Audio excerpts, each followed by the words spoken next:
You said they take jobs. I asked the question. 300 Ghanaians went back to Ghana 3 days ago. Show me 300 jobs which were created after those 3 Ghanaians left. Stop the hate, because from xenophobia is going to be tribalism. It's already tribalism somewhere in KZN where vendors are being beaten.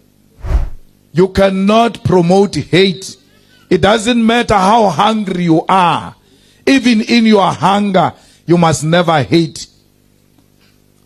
You can hate me for telling you not to hate.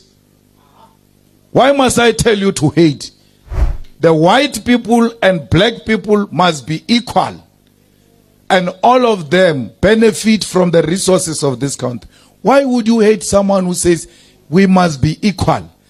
When I say to you, get the land, I'm not saying kill white people. I'm saying let's all have the land. Let's share this land. It can't be that 80% of the population owns 14% of the land, and less than 10% of the population owns 85% of the land.